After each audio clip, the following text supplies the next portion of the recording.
Welcome back to the Explainer. Okay, if you're a Gen Z accountancy student, grinding away and gearing up for the LECPA, you are exactly where you need to be. Today, we're diving deep into regular individual income tax right here in the Philippines.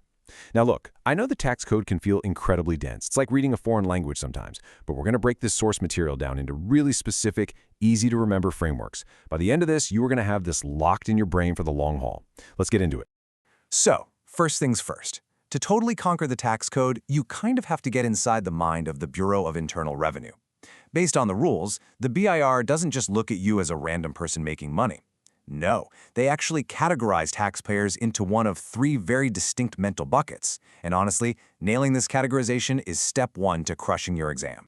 Here's our roadmap for today. We'll hit the three income buckets: purely compensation income, self-employed and professionals, mixed income earners, the graduated tax rates, and finally, wrap it up with some LCPA retention hacks. Let's kick things off with Section 1, the three income buckets. This is the absolute foundation of taxation. Okay, so this classification is actually surprisingly simple. Bucket 1 is your purely compensation income earner. Think of this avatar as the employee. Basically, every peso they make comes from a strict employee-employee relationship. Then you have Bucket 2, the self-employed individual or professional.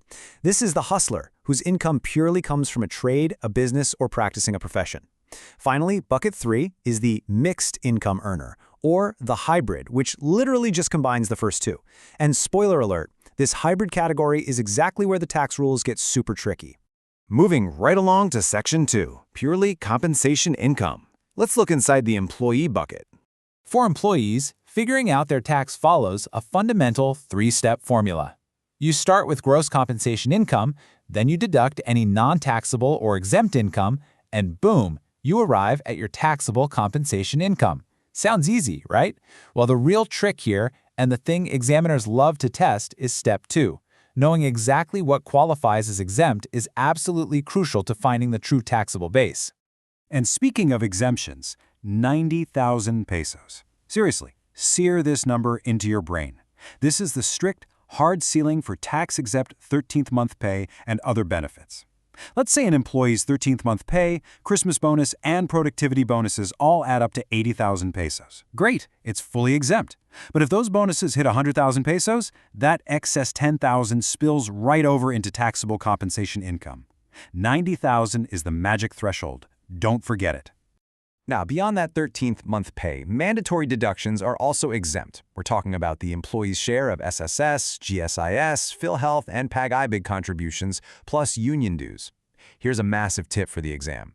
If a problem gives you a gross salary figure that still includes these contributions, you have to manually deduct them first to find the true taxable compensation. Do this before you even peek at the tax table. Okay, here is an ironclad rule you need to lock in. Compensation income is always subject to graduated tax rates. Always. An employee earning a salary can literally never opt for the 8% flat income tax rate on their compensation. If you see a multiple choice question asking about a purely compensation earner choosing the 8% rate, you immediately know that option is completely impossible. Cross it out. All right, Section 3, self-employed and professionals. Let's crack open the hustler bucket.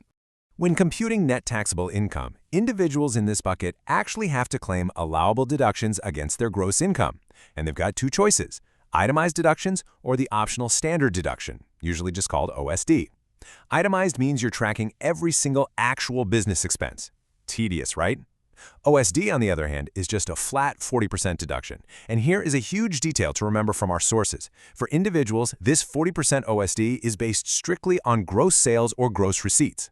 No need to prove actual operating expenses at all. It's a real-time saver. Self-employed individuals also get this really unique privilege. They get a choice in their tax rates. They can use the standard graduated tax rates, or they can opt for a flat 8% income tax rate on gross sales and non-operating income that exceeds 250,000 pesos. But there's a catch. They can only use this 8% option if their gross sales do not exceed the 3 million peso VAT threshold, and they actually have to formally signify their intention to use it. Now for Section 4, Mixed Income Earners. Welcome to the hybrid bucket where things get spicy. Because a mixed income earner has both a day job and a business or profession, their income streams absolutely must be split. You are literally calculating two separate taxes here.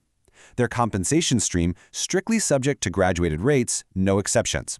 But for their business stream, they can choose either the graduated rates or that 8% flat rate option, assuming, of course, they are under that 3 million peso threshold we just talked about. Okay, listen closely, because this is a massive board trap warning. Examiners love to catch students slipping here. If a mixed income earner chooses the 8% option for their business income, they do not deduct 250,000 pesos from their gross sales. Why? Because that 250K non-taxable base is already eaten up by their compensation income under the graduated table. So the 8% multiplies against their entire gross sales and non-operating income. Do not deduct that 250K twice. Got it? Good. Let's move to Section 5, Graduated Tax Rates. Time to actually apply the tables. When you sit down for your exam, you need to read the date in the problem very, very carefully. Under the train law, there were transitional rates prior to 2023. But from January 1st, 2023 onwards, we've had a new set of current rates. So unless the problem specifically asks for a prior year, the post-2023 rates are the current standard that you absolutely need to have memorized. Let's break down the extremes of this new post-2023 graduated table. The floor is beautiful. The first 250,000 pesos of taxable income is taxed at exactly 0%, completely tax-free. If you earn between 250K and 400K, you pay 15% on the excess over that 250K. Now, on the completely opposite end of the spectrum, for the ultra-wealthy earning over 8 million pesos, the tax is a base of 2,202,500 pesos plus a 35% ceiling rate on the excess. Knowing these specific brackets by heart is going to save you massive amounts of time on exam day. Finally, Section 6, LECPA Retention Hacks. Let's talk cognitive strategies to make all of this stick. We are going to use the chunking method here to condense everything into mental folders. Let's do a rapid-fire review. Bucket 1, compensation is always graduated. Bucket 2, business is graduated or 8%. Bucket 3, mixed means use split the streams. Trap 1 is that hard 90K limit on 13th month pay and benefits. And Trap 2, mixed earners absolutely do not get the 250K deduction twice if they use the 8% rate. Visualizing these core rules like little mental folders secures your foundation. Let's end this with a quick active recall test to see if you were paying attention. If a mixed income earner makes 300,000 pesos in salary and 500,000 pesos in business sales, and they choose the 8% rate, what is the tax base for that 8% computation? Think about it. If you remembered that their 250,000 peso exemption is already completely absorbed by their salary, then you know the answer is the full 500,000 pesos. Mastering these nuanced, tricky intersections is the secret to unlocking the rest of the tax code. I mean, if individual taxes have these hidden layers, imagine what corporate taxation looks like, right? Keep reviewing, stay sharp, and we will see you on the next explainer.